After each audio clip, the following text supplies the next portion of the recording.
नमस्कार। आज हम लोग जिस टॉपिक के बारे में पढ़ेंगे उसका नाम क्या है? डिवेंचर। ठीक है। डिवेंचर मतलब होता क्या है? ऋण पत्र। ये क्लास 12th का अकाउंट्स का चैप्टर है। क्या? डिवेंचर। तो आज हम लोग जानेंगे कि डिवेंचर क्या होता है और शेयर और डिवेंचर में क्या क्या डिफरेंसेज है। ठीक है। देखिए, सबसे पहले डिवेंचर होता क्या है?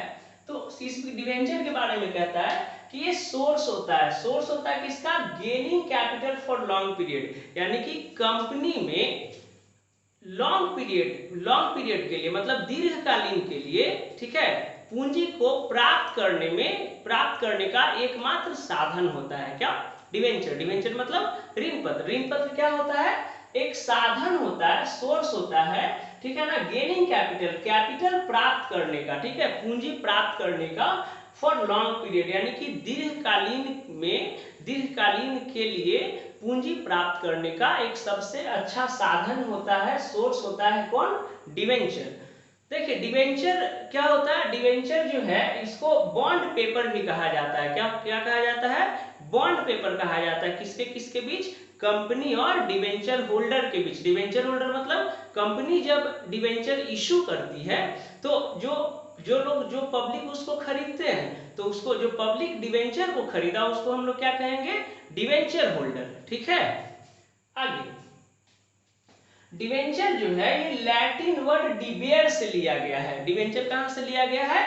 लैटिन वर्ड डिबेयर से लिया गया है। डिबेयर का मतलब होता है उधार लेना। ठीक है। यानी कि कंपनी जो है पब्लिक से क्या करती है? उधार लेती है। ठीक है ना। आगे, और इस पे जो है इंटरेस्ट हमेशा फिक्स रेट पे दिया जाता है। किस रेट पे दिया जाता है? फिक्स रेट पे दिया जाता है। यानी कि आपका कंपनी को प्रॉफिट हो लॉस हो उससे डिवेंचर होल्डर को कोई मतलब नहीं रहता है। उसको बस क्या चाहिए? प्रॉफिट चाहिए, इंटरेस्ट चाहिए। ठीक है। चलिए, अब हम लोग जानेंगे कि शेयर और डिवेंचर में क्या क्या डिफरेंसेज है। देखिए, हम लोग आपको शेयर के बारे में पढ़ा चुके हैं कि शेयर क्या होता है, यह कितने टाइप्स का होता है। ठीक है। तो शेयर पढ़ाए थे। शेयर दो टाइप्स का होता है, प्रेफरेंस शेयर और इक्विटी शेयर। दोनों में क्या क्या डिफरेंसेज है ये सब हम लोग पिछले वाले क्लास में, अकाउंट्स के क्लास में पढ़ चुके हैं। आपको लिंक डिस्क्रिप्शन में दे दिया जाएगा। ठीक है, वीडियो देख लीजिएगा। चलिए शुरू करते हैं डिफरेंसेज और किसमें शेयर और डिवेंचर में। तो पहले जो बेसिस ऑफ डिफरेंसेज जो फर्स्ट पॉइंट है वो क्या है? फर्स्ट पॉइंट कहता है पार्ट। पार्ट मतलब होता है भाग। ठीक है। कि शेयर जो है ये कहता है पार्ट ऑफ कैपिटल, ये जो है पूंजी का एक भाग होता है। ठीक है। पार्ट मतलब क्या हुआ? भाग। तो शेयर क्या है? पूंजी का एक भाग होता है। जबकि ये जो डिवेंचर जो है पार्ट ऑफ लोन, यानी कि ये लोन का एक पार्ट होता है। क्लियर है? लोन मतलब ऋण, है ना। लोन माने क्या होता है? ऋण। ऋण का एक भाग होता है। ठीक है। सेकंड कह रहा है ऑनरशिप। ऑनरशिप मतलब होता है स्वामित्व। ठीक है। ऑनरशिप मतलब क्या होता है? स्वामित्व। इसमें कह रहा है share holder is owner of company. Share holder जो होते हैं, ठीक है, जो कंपनी, जो पब्लिक जो कंपनी का शेयर खरीदते हैं वो ऑनर ऑफ द कंपनी होते हैं, यानी कि वो कंपनी के मालिक होते हैं। ठीक है। जबकि इधर देखिए, but debenture holder it is creditor for the company. और डिवेंचर होल्डर जो होते हैं वो कंपनी के लिए क्या होते हैं? क्रेडिटर होते हैं। क्रेडिटर मतलब लेने वाला होते हैं ना, उसको पैसा पब्लिक को कंपनी से पैसा चाहिए। ठीक है। यानी वो क्या हो गया? क्रेडिटर हो गया। ठीक है ना। तो ये डिवेंचर होल्डर क्या होते हैं? क्रेडिटर। और ये शेयर होल्डर क्या होते हैं? ऑनर होते हैं, मालिक होते हैं। ठीक है। Next, period. पीरियड मतलब होता है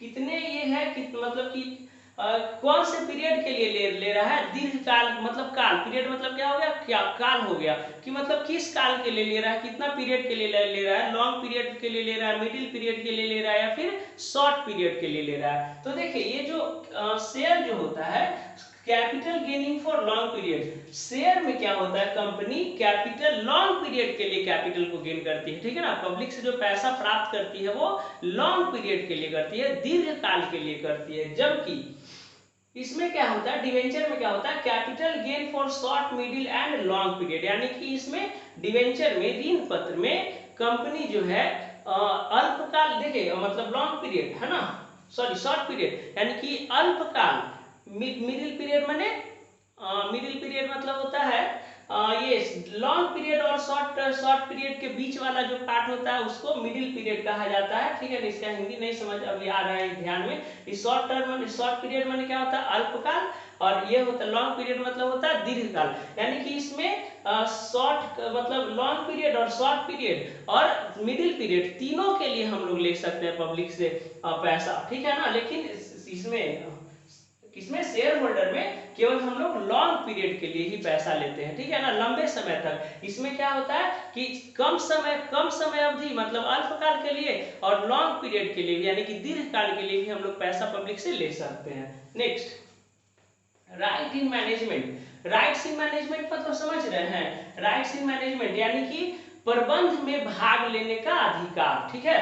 राइट्स इन मैनेजमेंट मतलब प्रबंध में भाग लेने का अधिकार। तो देखिए इसमें कहता है राइट टू पार्टिसिपेट, यानी कि शेयर होल्डर को राइट्स होता है कि वो मैनेजमेंट में पार्टिसिपेट कर सकता है, ठीक है ना। शेयर होल्डर के पास क्या होता है, राइट टू पार्टिसिपेट, यानी कि ये मैनेजमेंट में पार्टिसिपेट कर सकता है। बट इसमें डिवेंचर में क्या लिखा हुआ है, नॉट राइट टू पार्टिसिपेट, यानी कि डिवेंचर होल्डर जो होता है वो मैनेजमेंट में पार्टिसिपेट नहीं कर सकता है, मैनेजमेंट में भाग नहीं ले सकता है। क्या बताया, राइट इन मैनेजमेंट। तो share holder right to participate यानी कि मैनेजमेंट में प्रबंध में भाग ले सकता है, लेकिन डिवेंचर होल्डर जो है नॉट राइट टू पार्टिसिपेट यानी कि प्रबंध में भाग नहीं ले सकता है, ठीक है।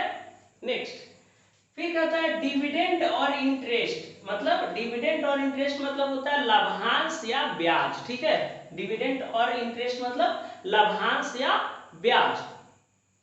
तो शेयर होल्डर को डिविडेंड प्रोवाइड किया जाता है। क्या प्रोवाइड किया जाता है, डिविडेंड। जबकि डिवेंचर होल्डर को क्या प्रोवाइड किया जाता है, इंटरेस्ट प्रोवाइड किया जाता है, ठीक है। आगे चलते हैं। अब देखिए नेक्स्ट 6 पॉइंट जो है वो कह रहा है right to vote. Right to vote मतलब समझ में आ रहा है। राइट टू वोट कहने का मतलब हुआ कि वोट देने का अधिकार। राइट टू वोट मतलब क्या होगा, वोट देने का अधिकार, मत देने का अधिकार। तो शेयर होल्डर के पास राइट देने का अधिकार होता है, यस, है ना। राइट टू वोट में क्या लिखे हैं, शेयर होल्डर में यस, यानी कि इसको वोट देने का अधिकार होता है। जबकि डिवेंचर होल्डर को, ऋण पत्रधारी को वोट देने का अधिकार नहीं होता है। क्लियर है। आगे टाइप्स, यानी कि इसमें मतलब कितना टाइप्स माने प्रकार, ठीक है। टाइप्स मतलब प्रकार, कितने टाइप्स का होता है। तो शेयर होल्डर जो है 2 टाइप्स का होता है। कितने टाइप्स का होता है, 2 टाइप्स। और डिवेंचर होल्डर जो होता है मेनी टाइप्स होता है ना, इसका 8 टाइप्स होता है। उसको जब टाइप्स ऑफ डिवेंचर पढ़ाएंगे ना तो इसको डील करेंगे कि ये कितना टाइप्स का होता है। ऐसे जनरली 8 टाइप्स का होता है, ठीक है। नेक्स्ट कह रहा है रेट, ठीक है। रेट मतलब दर, यानी किस दर से मिलेगा इसको जो है ना, इंटरेस्ट या डिविडेंड जो है किस रेट से मिलेगा। तो शेयर होल्डर पे क्या मिलता है, डिविडेंड। शेयर होल्डर पे भी ना बताया प्रोवाइड डिविडेंड, है ना, डिविडेंड और इंटरेस्ट। तो शेयर होल्डर पे क्या मिलता है, डिविडेंड, और डिवेंचर होल्डर को क्या मिलता है, इंटरेस्ट मिलता है, और इसको डिविडेंड मिलता है। तो वही कह रहा है कि रेट, तो इसमें शेयर में जो है शेयर होल्डर को क्या है, नॉट फिक्स्ड, यानी कि फिक्स रेट पे डिविडेंड नहीं दिया जाता है, ठीक है। अगर कंपनी का प्रॉफिट ज्यादा है तो ज्यादा रेट पे आपको ज्यादा रेट ऑफ डिविडेंड ज्यादा मिलेगा, और कंपनी का अगर प्रॉफिट कम है तो रेट ऑफ डिविडेंड कम मिलेगा। क्लियर हो रहा है। नेक्स्ट, इसमें कह रहा है डिविडेंड में फिक्स रेट से मिलता है, डिविडेंड में मिलता है इंटरेस्ट, और इंटरेस्ट हमेशा फिक्स रेट से दिया जाता है, चाहे कंपनी को प्रॉफिट हो या फिर कंपनी को लॉस हो। जितना परसेंटेज का बॉन्ड बना हुआ है डिवेंचर पेपर पे, वही उतना परसेंट उसको कंपनी को पे करना है। फिर कह रहा है इनकम। शेयर होल्डर का जो इनकम है वो फिक्स नहीं रहता। फिक्स नहीं रहने का मतलब हम क्या बताएं कि अगर रेट ही फिक्स नहीं है तो इनकम कहाँ से फिक्स होगा। अगर रेट ही फिक्स नहीं है तो इनकम तो फिक्स नहीं ना होगा। रेट अगर ज्यादा मिल गया तो इनकम ज्यादा हो जाएगा, रेट अगर कम मिलेगा तो इनकम कम होगा।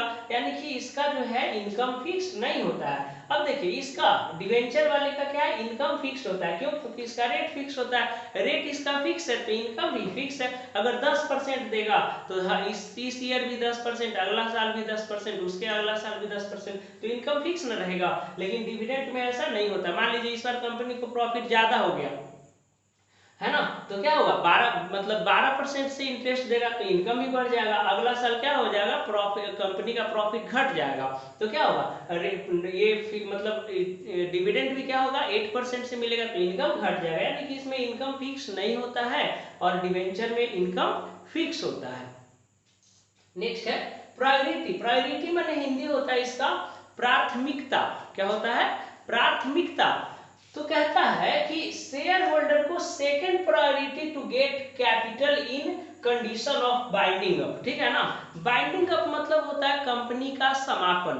तो कंपनी के समापन के दशा में, कंपनी के समापन के दशा में, ठीक है, शेयर होल्डर को सेकेंडरी प्रायोरिटी, सेकेंडरी राइट होता है। सेकेंडरी मतलब कि डिवेंचर होल्डर को देने के बाद, डिवेंचर मतलब जितना जो भी लोन है कंपनी का, जो ऋण है, उसको पेमेंट करने के बाद जो पैसा बचेगा वही पैसा मिलेगा शेयर होल्डर को। किसको पे करने के बाद, जितना लोन है, जितना ऋण है, उसको पेमेंट करने के बाद जो पैसा मिले बचेगा वो मिलेगा शेयर होल्डर को। लेकिन डिवेंचर क्या होता है, ये तो पार्ट ऑफ लोन होता है, यहीं पे बताया है। ये क्या होता है कि यहाँ पे बताया ना पार्ट में कि ये पार्ट ऑफ क्या होता है, लोन होता है। तो ये जो है डिवेंचर जो है, डिवेंचर तो लोन के कैटेगरी में आया ना, तो इसको प्रायोरिटी होता है in the condition of binding up. यानी कि कंपनी जब बंद होगा तो डिवेंचर होल्डर को सबसे पहले पैसा दिया जाएगा। ठीक है ना,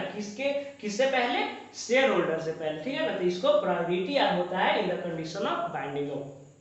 आई होप कि आप ऋण पत्र क्या होता है और अंश और ऋण पत्र में क्या डिफरेंसेज है इसको अच्छा तरह से समझ गए होंगे। ठीक है, जय हिंद।